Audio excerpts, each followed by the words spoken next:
Hello la Dream Team, bienvenue chez Fitness Boutique à Villeneuve d'Ascq. Aujourd'hui, on va se faire une petite vidéo, on va parler produits.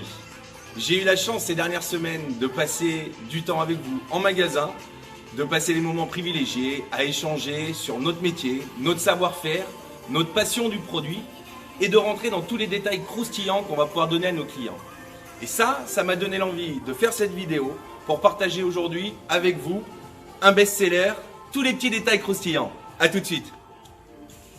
Ça y est, on y est. Le produit dont je vous parlais aujourd'hui, c'est un best-seller. Et ce best-seller, le voici. Le Water Rower Chain. Ce qu'il faut savoir, quand vous possédez un produit Water Rower ou Nord, vous possédez une pièce unique. Unique pourquoi? Parce que un Water Rower est fait en bois. Et il faut savoir que chaque bois va avoir un veinage et une teinte différente.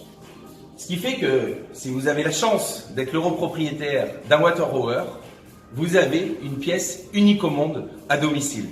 En parlant de Water Rower, ce qu'il faut savoir, c'est quelque chose d'important chez Water Rower, dans le groupe Nord, d'être éco-responsable.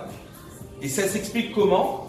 Tout le bois que vous retrouvez qui sera sur un Water Rower ou sur un appareil Nord, c'est de la plantation. Ce qu'il faut savoir, c'est qu'ils cultivent le bois, donc eux et les filiales, et chaque fois qu'un arbre est utilisé pour fabriquer un produit, ils replantent un autre arbre. En position de rangement, un Water Rower, ça prend moins de 50 cm² au sol. En termes de place, aujourd'hui, c'est difficile de faire plus compact une fois rangé.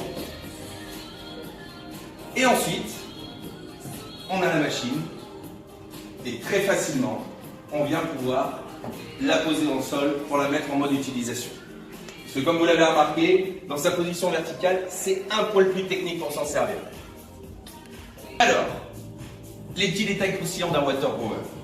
Déjà, avant toute chose, on parle d'un rameur à tirage central.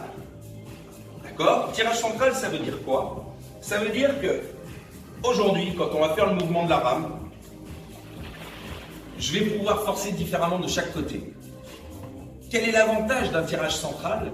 Ça permet à n'importe qui de pouvoir utiliser de façon optimale son rameur.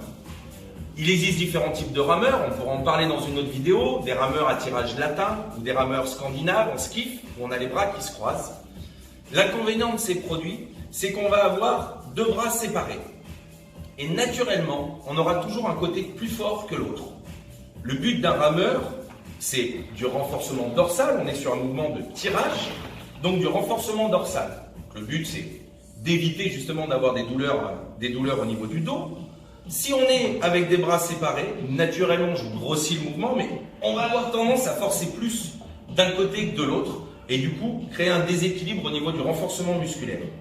Un rameur à tirage central, va pallier à ça, parce que avec votre palonnier dans les mains, que vous tiriez plus fort d'un côté ou de l'autre, la force va être répartie sur les deux mains. Ça, c'est déjà le critère principal qu'on va retrouver sur un Water Rower. On retrouve ensuite une structure à double rail, comme on peut le constater de chaque côté. Il existe un modèle un peu plus entrée de gamme, le 1, un monorail, mais le fait d'avoir le double rail va amener une meilleure stabilité au niveau de l'assise et donc au niveau du confort pendant l'entraînement. On retrouve derrière des réglages simples au niveau des cale-pieds. Par une simple pression, vous pouvez venir ajuster en fonction de la taille de vos pieds, les cale-pieds. Et on vient ensuite se sangler dessus. On retrouve une console basique, sans connectivité pour l'instant, mais on va voir après ce qu'on peut faire avec. Le plus important sur un Water Rower, et c'est ce qu'on montre à nos clients tous les jours, c'est le système de résistance à eau. Et le système de résistance à eau, vous allez voir qu'il a son importance. Alors non seulement on a le côté sympa avec le bruit de l'eau pendant qu'on est en train de ramer, mais plus que ça, le mouvement du rameur, c'est quoi? La phase d'attaque du rameur, je pars en poussant avec les jambes, avec les quadrilles, les fessiers, je pousse et ensuite je viens tirer au niveau du bras et je vais finir avec une légère extension du dos. Qu'est-ce qui se passe? C'est que au niveau biomécanique, je vais avoir besoin de plus de résistance au niveau du début du mouvement qu'à la fin du mouvement. Si je garde la même résistance constante entre le début et la fin du mouvement, je vais me faire mal au niveau des lombaires, sur l'extension et à la fin du mouvement. C'est pourquoi on va chercher à avoir plus de résistance au début du mouvement qu'à la fin du mouvement. C'est là où je retrouverai le mouvement le plus naturel de la rame. Quand vous êtes en train de ramer, si c'est arrivé pour certains d'entre vous, on va prendre la rame, la pagaie, on va la mettre dans l'eau. Au moment où je la mets dans l'eau, je force beaucoup, le temps de lancer la rame dans l'eau, et ensuite elle prend sa vitesse. Ce qui va me permettre d'avoir plus de résistance au début qu'à la fin de mon mouvement. Et bien, à l'inverse d'une résistance magnétique où je vais avoir la même résistance du début à la fin de mon mouvement, sur un water rower, j'aurai plus de résistance au début du mouvement, à ce moment-là, qu'à la fin où les pales se sont lancées. Je me retrouve avec un mouvement qui se rapproche le plus possible du naturel et de la biomécanique du corps sur un mouvement de rameur. À la différence d'une autre machine, sur un water rower, c'est l'appareil qui va s'adapter à l'utilisateur et non l'utilisateur à l'appareil. C'est très simple, je ne vais pas avoir de réglage au niveau de cette résistance. On voit que sur le côté, on peut remplir plus ou moins son water rower. En règle générale, on les remplit quasiment au niveau maxi qu'on retrouve ici. On va se mettre un petit peu en dessous. Et ensuite, c'est en fonction de l'attaque de mon mouvement que je vais avoir une différence de résistance. À savoir que si je vais ramer tout doucement, je vais avoir une résistance très faible. Dès que je vais attaquer plus, là je vais augmenter ma résistance sur mon rameur. Ça, c'est un argument clé quand on présente un water rower, c'est que l'appareil s'adapte en fonction de l'utilisateur et non l'inverse. Et ça, c'est primordial quand on est un utilisateur et qu'on veut se faire plaisir et être sûr que n'importe qui va pouvoir utiliser le produit en toute sécurité et surtout d'une façon optimale. La console du water rower. On a quelque chose de basique mais d'efficace. On retrouve toutes les informations nécessaires à l'entraînement. On va retrouver bien évidemment la durée d'entraînement, on va retrouver le nombre de coups de rame, on va retrouver l'intensité, donc ça va être la vitesse, les mètres par seconde, comme si on était sur un bateau et qu'on avançait, et on va retrouver la distance. On peut également retrouver la fréquence cardiaque, mais dans ce cas-là, en option, en venant brancher l'adaptateur ici. Pourquoi un adaptateur? Parce que vous allez avoir un câble qui va filer tout le long de l'appareil pour venir jusqu'au fond, pour pouvoir mesurer votre fréquence cardiaque. Ce qu'il faut savoir, c'est qu'aujourd'hui, une ceinture thoracique va capter sur un périmètre d'environ 1,50 m. Donc j'ai un risque, si ma console capte, et quand je me retrouve en bout de rame, qu'elle ne capte plus. Et ça, avec le kit, avec l'option que vous avez sur la fréquence cardiaque, vous avez ce câble qui va permettre d'avoir un deuxième capteur à l'arrière du rameur et votre ceinture thoracique, donc ce sera du polar, et qui va pouvoir fonctionner avec votre console. On revient sur les autres programmes. On va voir ici un bouton Reset qui va nous permettre de redémarrer la console. On va retrouver des programmes qu'on voit défiler. Hop, ici. Donc on peut charger les programmes. Hop, on va retrouver des programmes avancés. On va pouvoir régler une distance, par exemple, sur son programme. On va pouvoir paramétrer un ratio. On va pouvoir paramétrer une fréquence cardiaque cible, donc maximum ou cible, ce qui va faire que l'appareil va vous biper dès que vous allez passer au-dessus ou en dessous de cette fréquence cardiaque cible. On va pouvoir avoir des programmes sur l'intensité, donc à travailler sur votre temps aux 2 km. On va pouvoir derrière travailler sur des programmes distance. On retrouve ici également un bouton qui va vous permettre d'afficher des zones, donc des zones de fréquence cardiaque. On va pouvoir travailler sur des cadences, donc des nombres de coups de rame minute. Et on revient sur la partie du départ. Hop, on va retrouver différents types de programmes où là, vous allez vous-même définir dès le départ, je veux faire une demi-heure de training, je veux faire 2 km de rame. Et là, vous allez régler à l'intérieur le temps ou l'objectif que vous souhaitez faire avec votre produit. On a quelque chose d'assez simple, d'assez efficace. Vous avez aujourd'hui la possibilité, si le client souhaite plus de connectivité, d'avoir un support de PC sur lesquels vous allez pouvoir venir vous brancher à la console et participer à des courses en ligne, par exemple avec des amis qui ont un water hour à la maison. Vous allez créer une session et dire allez, ce soir à 20 h on se fait un training tous ensemble. Vous invitez vos copains sur cette session privée, vous leur envoyez un code, tout le monde se connecte et entre guillemets on se tire la bourre tous ensemble le soir pendant son training. On peut faire ça soit en mode privé avec des amis, soit avec n'importe qui dans le monde. Si vous avez des utilisateurs de water hour, que ce soit au Japon, à Miami ou à New York, vous pouvez faire des courses avec eux. On va parler maintenant de l'entretien d'un water hour. L'entretien d'un water hour, c'est très simple. Un petit peu de poussière à faire de temps en temps et surtout d'essuyer les gouttes de transpiration. Mais le principal entretien qu'on va avoir sur un water hour, il va se passer au niveau du bac, au niveau de l'eau. Donc ce qu'il faut savoir, c'est que quand vous recevez votre rameur, il faut le remplir. On va passer de ce côté.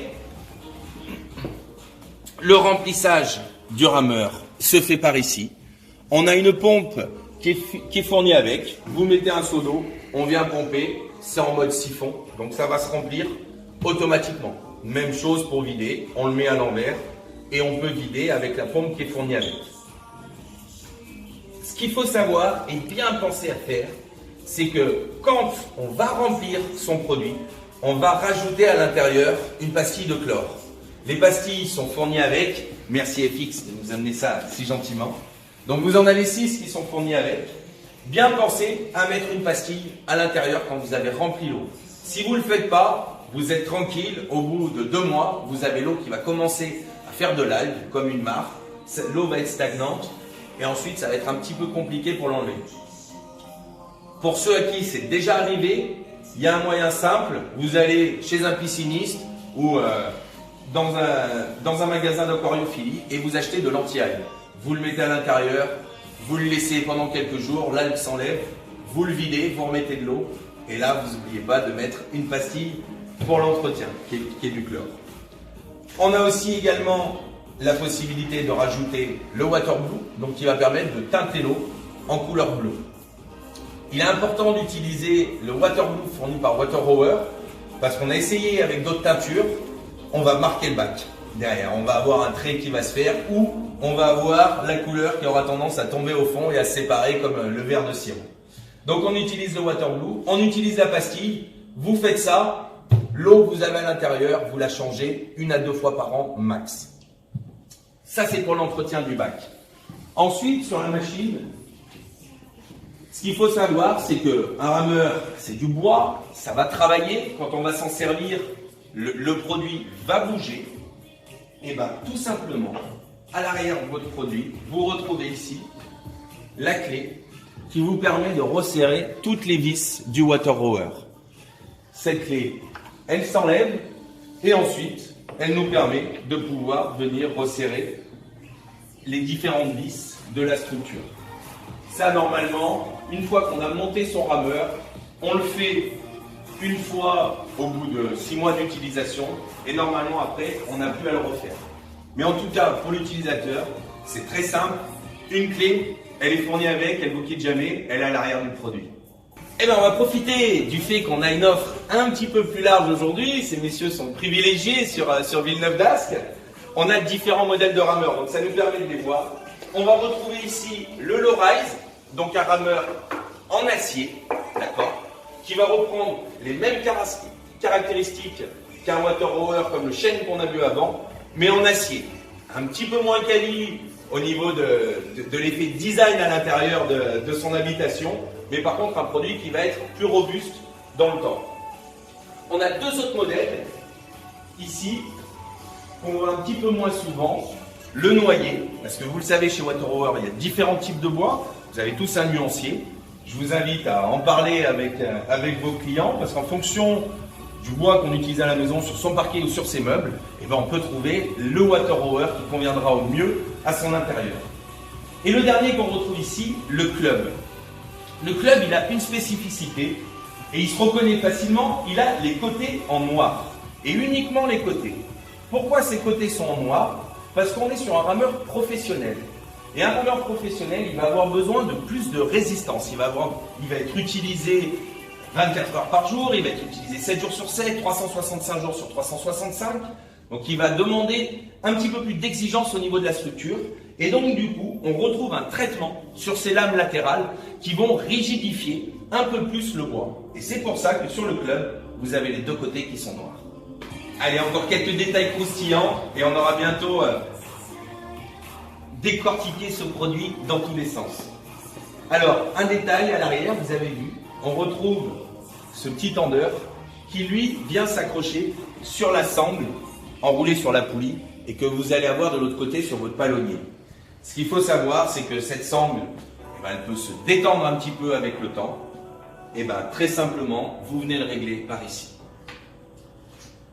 Tant qu'on est à côté, détail supplémentaire, le Water-Hour, on est sur une selle sur roulement à billes, étanche comme vous le voyez. Ça veut dire que la graisse est enfermée à l'intérieur, elle ne peut pas sortir. Et on a 2 roulements à billes par roue, donc 2, 4, 6, 8, et 4 roulements à billes sur l'arrière qui vont permettre à la selle de coulisser parfaitement et en silence. Ce qui nous fait 12 roulements à billes au total. Et pour ceux qui m'ont déjà posé la question, le sens dans lequel on monte une selle sur un Water-Hour, c'est celui-ci. Messieurs, je suis désolé pour vous, mais ce trou-là, il ne sert pas pour l'avant, d'accord? Il sert pour le coccyx, que ce soit pour vous, messieurs, ou pour vous, mesdames. Donc le trou, il est sur l'arrière, pour quand on est en extension de mouvement, être confortable au niveau du coccyx. Eh bien écoutez, j'espère que vous avez appris plein de choses, que vous êtes régalés autant que nous à faire cette vidéo. Et puis je vous dis à très bientôt pour découvrir un nouveau produit. À bientôt!